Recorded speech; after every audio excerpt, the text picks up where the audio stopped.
আপনারা যারা এখানে আসছেন, আপনারা এতে আপনার খুশি না বেজার? এই যে এই মজমাটা, এটা এমন একটা দামি মজমা, যে মজমার কথা আল্লাহর রাসূল সাল্লাল্লাহু আলাইহি সাল্লাম স্বয়ং বলেছেন এটার কত দাম। এটা হলো জান্নাতি একটা মজমা। এই মজমায় সবাই চাইলেও আসতে পারবে না।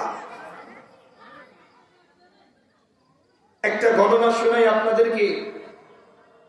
দাওয়াত তাবলীগের ভাইয়েরা পার্বত্য চট্টগ্রাম এলাকায় একটা জামাত নিয়ে যায়।